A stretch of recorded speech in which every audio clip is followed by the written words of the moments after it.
সুনামগঞ্জ জেলায় ধর্মপাশা উপজেলার দুবরাকান্দা গ্রামের জমিদার ডুমুর খাঁ। এই জমিদার অত্র এলাকার সবার প্রিয় একজন মানুষ ছিলেন। ডুমুর খাঁকে নিয়ে তখনকার দিনে অনেকগুলো ঘটনাই লোকমুখে গল্প হয়ে আছে আজও। জমিদারকে অনেকেই খাঁ সাহেব নামে ডাকত। জমিদারের বিশাল বাড়ি ছিল। জমিদারের বাড়ি বলে কথা, হাজার হাজার গরু ছিল, গোটা 50 হাতিও ছিল। তার বাড়িটি খানবাড়ি নামে পরিচিত ছিল সবার মাঝে। বাড়িতে কাজের শ্রেণী ভেদে, সময়ের ভেদে সৎ দুয়ে কাজের লোক থাকতো সব সময়। গরু, মহিষ, হাতি দেখাশোনা করা, ধান রোপণ করা, সেচ দেওয়া ইত্যাদি কাজ করত তারা। এই জমিদার বাড়িতে কাজ করার জন্য লোকদের খুব আগ্রহ ছিল। কেনই বা থাকবে না? বাড়িতে কাজের ছিল স্বাধীনতা। রাতের বেলায় নিরাপত্তার জন্য ছিল আলাদা প্রশিক্ষণ প্রাপ্ত প্রহরী। তারা সব সময় বাড়ি পাহারা দিত। জমিদার ডুমুর খাঁর নিজস্ব বন্দুক ছিল। বিভিন্ন এলাকায় ভ্রমণের জন্য তার ছিল দৌড় ঘোড়া। ডুমুর খাঁর ভাগ্য নিয়ে এলাকার সবাই আলোচনা করত। যা ভাগ্য জমিদারের, এমন ভাগ্য হয় কজনার কও? তার মনটাও অনেক বড়। এমন কোনো মানুষ পাওয়াই যায় না। যে কিছু চেয়েছে তাকে তিনি খালি হাতে ফিরিয়ে দিয়েছে। তার জমিদারি চত্বরে পাট, বেগুন, ধান, ডাল সহ যা ফসল ফলানোর চেষ্টা হতো তাই চমৎকারভাবে হয়ে যেত। এভাবেই জমিদারের জমিদারি চলছিল। মানুষের সুখে দুঃখের সাথী এই খাঁ জমিদার। তখনকার দিনে এই অঞ্চলের মানুষের খুব অভাব ছিল। রাস্তাঘাট ছিল না, ব্যবসা বা চাকরির তেমন সুযোগ ছিল না। তখন অনেক মানুষ না খেয়ে দিন কাটাতো। ওষুধ কেনার টাকা পর্যন্ত ছিল না। ডুমুর খাঁ জমিদার যতটুকু সম্ভব কাউকে খালি হাতে ফেরাতেন না। সেখানেও তার একটি নরম ও ভালোবাসার মন ছিল। চাচা, শুনলাম আপনার খুব অসুখ, আর সকালে কিছু খেয়েছেন? এই নিন, আপনার জন্য কিছু ফল এনেছি। বাহ, খুব খারাপ শরীর, কোনো ডাক্তারও পাওয়া যায় না। চিন্তা করবেন না চাচা, আমি আপনার চিকিৎসার ব্যবস্থা করে দেব, আর আপনার পরিবারের জন্য কিছু খাবার পাঠিয়ে দেব।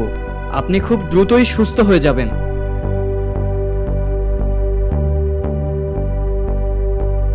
এভাবেই জমিদার এলাকার সাধারণ খেটে খাওয়া মানুষের খোঁজ খবর নিতেন প্রতিনিয়ত। একদিন জমিদারের কয়েকজন কামলা এক জায়গায় বসে পরিকল্পনা করলো তারা জমিদারের ভাগ্য পরীক্ষা করবে। ডুমন খাঁ, এই জমিদারের এত বড় ভাগ্য, যে জমিতে যাই চাষ করি তাই তো হয়। চল, এই সময় বৃষ্টি হচ্ছে না। বৃষ্টির জন্য তো আমাদের অনেক অপেক্ষা করতে হয়। এবার অপেক্ষা না করেই পাটের বীজ ফেলে দেব। দেখব জমিদারের ভাগ্যে কি লেখা আছে।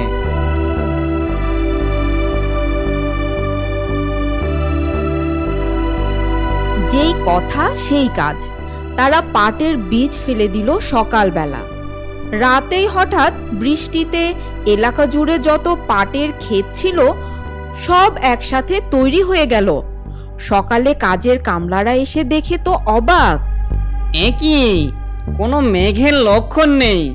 ডাকও তো ছিল না দিনে, তারপরও বৃষ্টি। তাই তো দেখছি। যাক, আর কি করার, চলো এখন পাটের বীজ জমিতে ফেলি। সময় মতোই পাটের বীজ ফেলা হলো। তখন দেশে এই পাটের খুব চাহিদা ছিল। তার কয়েক মাস পর শীত এলো। এই সময় ওই এলাকার বৈশাখী ফসলে ধান ও বীজ রোপণ করা হতো।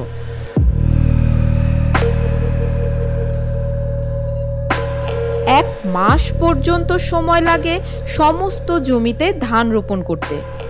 এমন এক সময় সব কাজের কামলা মিলে আবার যুক্তি করলো, এত কাজ আমাদের করা সম্ভব না, কিছু একটা করতে হবে। ঠিক বলছো, কি যে করা যায় সেটাই বিষয়। শোনো তাহলে, সব ক্ষেতের ধান রোপণের পর বড় ক্ষেতে আগামী সোমবার ধানের জ্বালা উল্টা করে রোপণ করবে। তারপর দেখব জমিদারের ভাগ্যে কি আছে। ঠিক আছে, এই কয়দিনে আমরা অন্য ক্ষেতে জ্বালা বুনে নেই।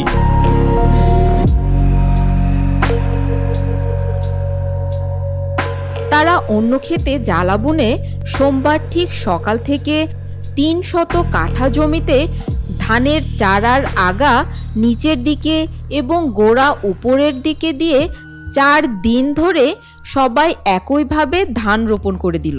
এদিকে এসবের কিছুই জমিদার জানতে পারেননি।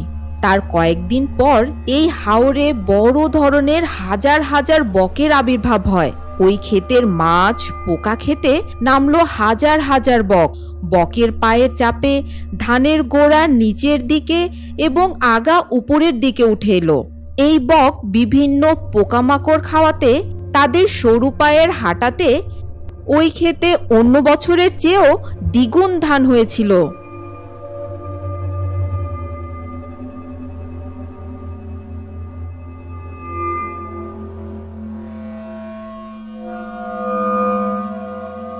এমন কাণ্ড হবে কেউ তো ভাবেনি।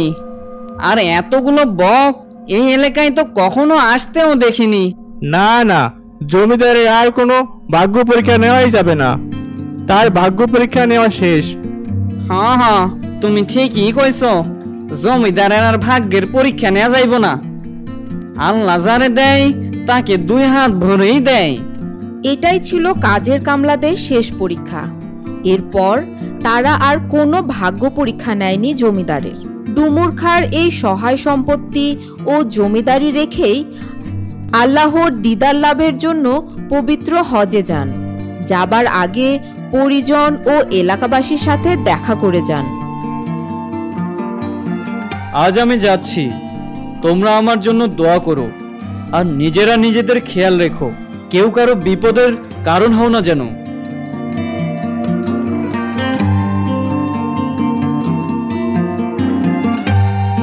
জমিদার ডুমুর খাঁ পবিত্র হজে এলেন এবং সেখানেই তিনি চিরনিদ্রায় শায়িত হন।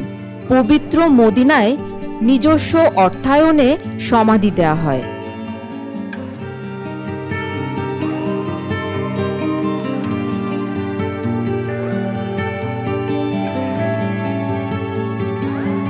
আমরা তার বিদেহী আত্মার শান্তি কামনা করি। পরম করুণাময় আল্লাহ তাআলা যেন তাকে বেহেশত নসিব করেন।